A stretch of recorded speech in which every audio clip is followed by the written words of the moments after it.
with that, I want to turn things over to Kurt Royce, who will be moderating the next discussion here today. That is East Asia EB-5 Investor Markets Trends and Opportunities. So you'll be hearing from some of the leading agents in these markets, as well as a few regional center operators as well. Kurt, if you want to introduce yourself and then give an opportunity for the panelists to introduce themselves as well. Sure. Thanks, Mackenzie. So my name is Kurt Royce. I am the founder of EB-5 Marketplace, which is an online directory of EB-5 projects where we provide due diligence on the projects and help investors make an educated decision when they're evaluating their EB-5 investment options. Okay, great. So the next guest I'd like to introduce is Jason.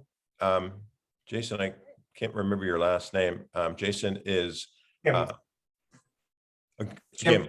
Yeah, thanks, Jason. Jason was the original agency in South Korea and is currently the largest South Korean agent in the EB-5 world. Nice to have you, Jason. Yes, hi. Hello from Korea. So my name is Jason Kim from Club Immigration Incorporate. We established in 1984. South Korea is one of the oldest country in EB-5 market, as you know. And we started EB-5 business for the first time in Korea, which is 1992. And we're the biggest company in Korea. So we have many different cases and know-how. Right. Again, when I look at the chart to the left, we're now looking at the South Korea chart. And boy, that's a very attractive chart, Jason. It looks like not only is South Korea desiring the U.S. more recently in the last couple of years, but you're also at a level where you're not yet in that, you haven't exceeded the limit. So you're not actually getting into retrogression at this point. So it strikes me that South Korea might be a very attractive place for people to try to attract investors. Right. Are you able to see the chart? Yeah, I can. Sure. The funny thing is we're getting increase a lot of investors since 2015 and 2018 we had 400 cases, right? Korea is still attractive market for EB-5. However, due to the COVID-19 pandemic and increase in investment amount, there are not many cases in Korea compared to before, but we are still selling EB-5. We love EB-5. So if the processing period, which is a 5 to 6 petition, get faster, and the number of EB-5 investors can increase, even if the amount increase to 900K. It may be only in Korea, but in fact, the new regional setup program is not easy to settle down in Korea, actually. So it's not easy to settle down in Korea. I think regional center with track record will withstand this market. There are a lot of excellent projects right now, but this is our role to recommend the safest project in our client, because we have a redeployment issue after 5 years. Yes. Right? Yeah, you're right on that verge. And when you evaluate projects, when you review them and do due diligence on them, what's your process? How do you go about that? Well, track record is very important first. And if you don't have any track record, when a Korean investor, when they're selecting a project, EB-5 project, they're looking at a strong financial structure, which is a capital stack, and of course, collateral setting. Collateral setting is their top priority to choose the right project. That's why we're dealing with some oldest regional centers. The capital stack is really good project we can only dealing with. In these days, so we're selling actually equity project, which is there's not many equity project in this field, but we're dealing with the equity project. Currently, no positive paradigm to replace EB-5, and I want to find a way to for more EB-5 market as grow and bigger. We're still trying, and this is maybe one good idea that that we are looking at equity project.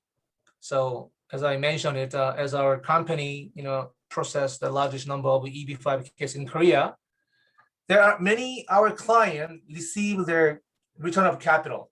The equity project is you can get a green card, then you can get some invest interest at the same time. So it's sometimes yeah. Let me ask you a question then. When we talk about equity investments, and we're typically talking about preferred equity investments, what is it that's attractive to those in those investments? Because typically they'll offer a little bit more rate of return to investors, but they may also involve a little bit more risk because you may have additional debt in front of you as an equity investor. So what is it that you find it to be attractive to the Korean investors? Equity project, we dealing with the oldest regional centers in Seattle. We got until 31 equity projects so far. You get a green card, okay? And even if the Lehman Brothers that happens, and until now they still have it, okay? That value of real estate, that property, the valuation is lower, but then they're not gonna selling it, right? And it's almost 100% is rental. So it's the rental is going on, which means you get a cash flow. Yeah, so you got the cash flow. So you get a green card, and 100% our client, since the first project until the 31 project, we got 5 to 6 approval and 8 to 9 approval. So, and they got some interest, right? Of course, they got only 6 or 7 cases they sold their project, so which means that is maybe weakest point that that project must be sold. Then you can get a capital back.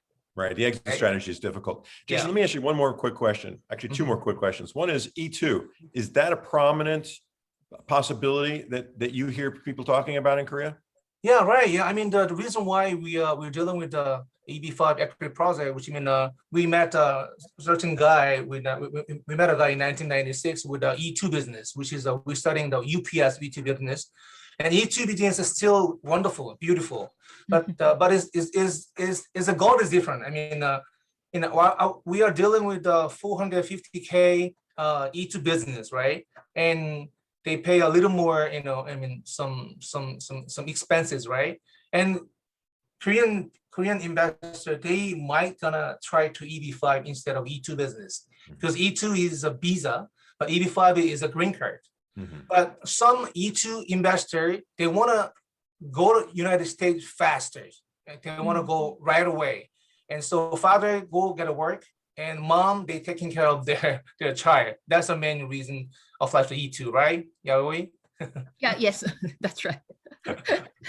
Great. Exactly, this is very typical case for the Japanese, the father must work in Japan hardly, and then mother and then child enjoy the life in Hawaii. All right. Wow. And one last question, Jason, do you, Yayoi mentioned that a competitive immigration program is Australia for the Japanese. Is that also true in Korea? I don't know. I mean, I'm sorry, but I don't know about. It's not your specialty. That's no problem. I mean, we're fighting with our company. I mean, we got a lot of client. They got a capital back. So our goal is we have to looking at right project, which means they don't need a green card, right? But they want to invest in the United States, which is IIUSA, right? Right. So they don't want to bring back their money back to Korea. They want to reinvest in United States. Right. But not 1%. Yeah, they want 4% or they want 6%, 8%, right? That's my goal too. Sure. Hong Kong, the expedite project, they received maybe only take 5 months because of the Hong Kong political problems. Everybody's got, right. That's what I heard. We got the 5 to 6 approval until 2018 December. So which means that it takes only 8 months. So it's not, which I thought that that's not. Thanks, Brent. Jason, one of the things that I think is important for everyone to understand is track record is a great thing. And a track record certainly was more important when this industry was the wild, wild west, where we had people committing fraud, we had people that didn't know what they were doing. But I do believe what Brent's point about the quality of the management right now, Right. it's very unlikely if you've got an offering that's structured properly, there's very unlikely that you would get denied on the immigration side. You should get your 526 approved, just because all you have to do is check the boxes properly and have a smart enough attorney who's done this 100 times, and that's not a problem. And then I think the quality of the people that are involved in executing on the business plan is that background that you had mentioned. And I think that what Brent is saying is he may not have the regional center extensive history of getting approvals and being able to claim I've got X number of approvals. But if you look at the people that are executing on the plan, I think that's really a key to success. Right. Yeah, I agree. I agree, totally agree with that. But just I mean, I'm not gonna say that new regional center is not good enough. No. I'm talking about is the investment amount is increased 900K, right? Maybe it's only especially in Korea because we got only the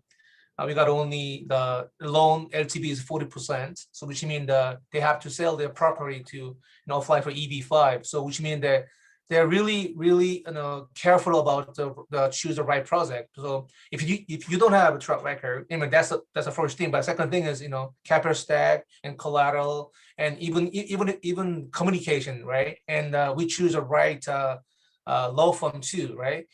So we are in Korea. You guys in United States is a whole different the side, right?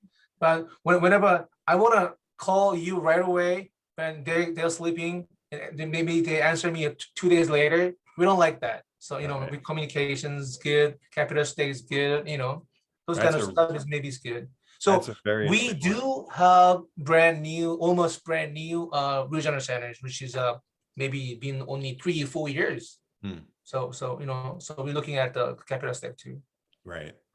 And I think that your point about having someone you can reach when it's convenient for you is a very interesting point.